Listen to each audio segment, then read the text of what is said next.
नमस्कार, बहुत स्वागत है आपका। धनु राशि, राहु केतु का महापरिवर्तन होने जा रहा है 18 मई को। राहु केतु जब 18 मई को राशि परिवर्तन करेंगे तब धनु राशि के लिए कैसा रहेगा आने वाला 1.5 साल का वक्त, चलिए जानते हैं विस्तार से। उसके पहले 14 मई को देवगुरु बृहस्पति का भी राशि परिवर्तन होगा और देवगुरु बृहस्पति आपके छठे घर से निकलकर 7वें घर में आएंगे। अब देखिए, आपके लिए 14 मई के बाद ये परिवर्तन अच्छा रहेगा क्योंकि आपके विवाह स्थान में देवगुरु आकर बैठेंगे। चूँकि हम बात कर रहे हैं राहु केतु की, तो 18 मई 2025 को अगले 1.5 साल तक राहु केतु का जो परिवर्तन है, राहु आपके तीसरे घर में आएंगे और केतु 9वें घर में। तो पूरे 18 महीने तक, 18 साल के बाद राहु का केतु का ये महापरिवर्तन आपके लिए बहुत ज़्यादा मायने रखने वाला है, क्योंकि आपके ऊपर शनिदेव की ढैया भी चल रही है, याद रखिए। और तीसरे घर में 18 साल के बाद राहु आकर बैठे हैं, तो क्या बदलाव लाएंगे लाइफ में, क्या परिवर्तन होगा, क्योंकि राहु केतु की वजह से लाइफ लगभग पूरी तरह से बदल ही जाता है। और ये प्रेडिक्शन चंद्र राशि पर आधारित है। वीडियो के अंत तक बने रहिए। अगर आप अपनी कुंडली का विश्लेषण कराना चाहते हैं तो व्हाट्सएप नंबर पर आप मैसेज कर सकते हैं। तो देखिए, राहु केतु के बारे में हम चूँकि विस्तार से समझ लेते हैं कि राहु केतु क्या है। एक छाया ग्रह है जो हमेशा उल्टा चलते हैं, लेकिन इनका प्रभाव बहुत ज़्यादा होता है।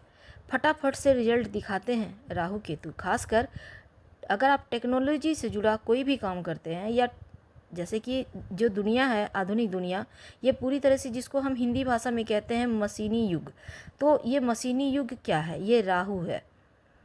जितना भी शॉर्टकट के तरीके से आप पैसे कमाते हैं, रणनीति बनाकर काम करते हैं, कूटनीतिज्ञता के साथ काम करते हैं, ये सब कुछ राहु के अंतर्गत ही आता है। तो एआई का युग है और राहु एआई का सर्वे सर्वाया कह सकते हैं राजा।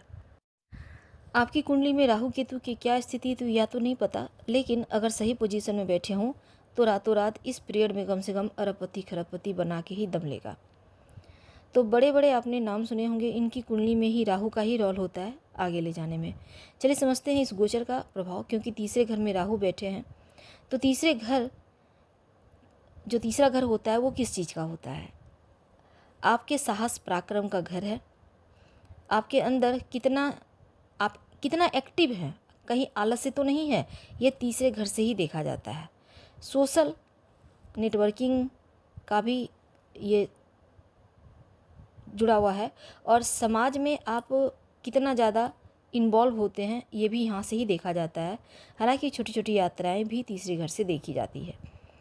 तो अब देखिए, ऑनलाइन जितने भी कार्य हैं वो राहु के अंतर्गत। अब तीसरा घर छोटे भाई बहन का भी है, तो क्या होगा? नवा घर जहाँ केतु बैठा है, भाग्य का घर है, पिता का घर है, स्पिरिचुअल यानी कि धर्म का घर है। बिना भाग्य के तो कुछ मिलता नहीं।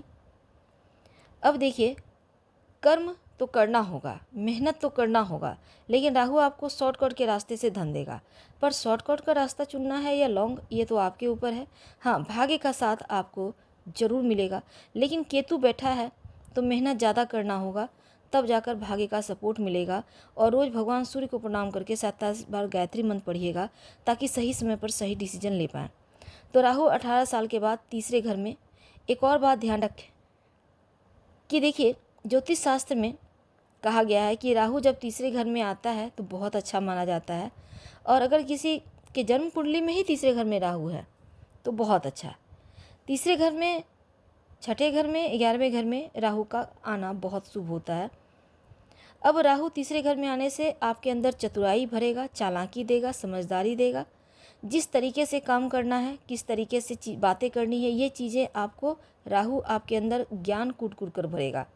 जो समझदारी है, जो आपके अंदर टैलेंट है, वो राहु ही देगा। अब देखिए, शनि की ढैया भी चल रही है। अब शनिदेव और यहाँ पर राहु, शनिदेव से घबराना नहीं है, लेकिन शनिदेव आपके चौथे घर में बैठे हैं तो थोड़ा सा आलस से आ सकता है। कभी कभी मन आपका ओवर थिंकिंग में जा सकता है, छोटी सी चीज़ को बड़ा तिल का पहाड़ बनाकर सोचने रहेंगे, तो इन चीज़ों से ज़रा आपको बचना चाहिए। अब राहु तीसरे घर में चैन से बैठने नहीं देंगे, यात्रा करवाएंगे, काम करवाएंगे, पॉजिटिव लाभ देंगे, आपके अंदर जो आपके स्टेमिना है, स्ट्रेंथ है, उसको बढ़ाएंगे और आपके अंदर बहुत सारी क्वालिटी यानी गुण बढ़ेंगे। तीसरे घर में राहु का आना आपके अंदर बहुत सारे गुण भर देते हैं। और धनु वालों, आप अगर यात्राओं के जरिए कोई काम करते हैं तो विशेष शुभ है। अगर आपका वाहन वगैरह है तो विशेष लाभ होगा। इसमें ऑनलाइन कोई काम करते हैं तो आपके लिए समय अनुकूल है। और डिजिटल से रिलेटेड कोई भी काम करते हैं तो आपके लिए बहुत शुभ रहेगा। राहु यहाँ पर आपको अच्छा फल देगा। तो 1.5 साल धनु राशि के लिए ऑनलाइन चीज़ों का यहाँ पर बढ़ावा मिलेगा, अच्छे रिजल्ट मिलेंगे। और कोई भी अगर आप जैसे योगा वगैरह करना चाहते हैं, फिटनेस सेंटर है, वर्क करते हैं, मशीनी से रिलेटेड कोई काम करते हैं तो आपके लिए शुभ है। टेक्निक के जरिए आपको विशेष ग्रो आपका होने वाला है। समाज में भी आप उभर कर आएंगे, लोगों के बीच आपका एक अलग रुतबा होगा। अगर आप कोई टीम लीडर हैं तो आपके लिए जो तीसरे घर का राहु है आपके लिए बहुत अच्छा रहेगा। आप एक बेहतर लीडर बन के उभरेंगे, सब कुछ बेहतर तरीके से आएगा। लेकिन कोई टीम यहाँ पर देखिए, टीम लीडर में आपकी पहुँच भी ऊपर तक पहुँचेगी और ये कह सकते हैं कि आपका पद बढ़ जाएगा। समझदारी से आगे बढ़ना है। और ये गोचर कुंडली में दशा महादशा चेंज होती रहती है, क्योंकि इस गोचर का प्रभाव आपके ऊपर करीब 70% जरूर मिलेगा। तो अगर आपको लगे कि वक्त ख़राब चल रहा है तो घबराइए मत, क्योंकि उतना भी बुरा नहीं जितना आप डर रहे हैं। ओवर थिंकिंग से बचिए और यही तो हम अभी अभी आपको बताए हैं। हाँ, रोज़ शाम में ओम शनिश्चराय नमः इस मंत्र का कम से कम 21 बार जप जरूर कीजिएगा, ताकि शनिदेव की कृपा बरसती रहे। अपनी लाइफ स्टाइल को थोड़ा बेहतर करें, योगा एक्सरसाइज कीजिए, पॉजिटिव सोच रखें, अपने स्वास्थ्य का थोड़ा सा ख्याल रखें। केतु का 9वें घर में आना, पिता के साथ रिश्तों को बेहतर बनाए रखिएगा, किसी भी तरह का वाद विवाद ना हो, तालमेल ना बिगड़े, इसका ध्यान रखें। जहाँ तक संभव हो झुके, प्रयास करें रिश्तों को लेकर चलने का। और केतु को स्पिरिचुअल माना जाता है, धर्म की तरफ आपको ले जाएगा। अगर आप धर्म से जुड़े रहते हैं तो चीज़ें गड़बड़ नहीं होंगी।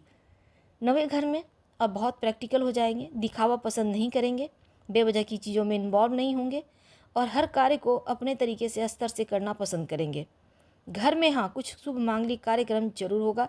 सामाजिक कार्य करने का भी प्रयास करेंगे, बस ओवर थिंकिंग से बचना है। और इस समय आप भगवान सूर्य को प्रणाम जरूर कीजिए, रोज कीजिए, क्योंकि धनु वालों का भाग्य के विधाता सूर्य ही है। जितना सूर्य आपका बेहतर होगा उतना ज़्यादा भाग्योदय होगा। तो सूर्य भगवान को प्रणाम करना है, शनिदेव का मंत्र का जप करना है और अपने के राशि के स्वामी को तो बल देना ही है। ओम ह्रीं बृहस्पतये नमः। आपका कल्याण होगा। राहु केतु उतना भी बुरा नहीं है, लेकिन राहु को बेहतर करना है तो घर को सुगंधित बनाए रखें, कूड़ा कबाड़ इकट्ठा ना होने दी। जो भी रद्दी चीज़ें हैं, जो खराब चीज़ें हैं, जिसका यूज नहीं, उसको हटा दें, उसको रखिए मत। हम आपसे विदा लेंगे। जानकारी अच्छी लगे तो लाइक कर सब्सक्राइब करें।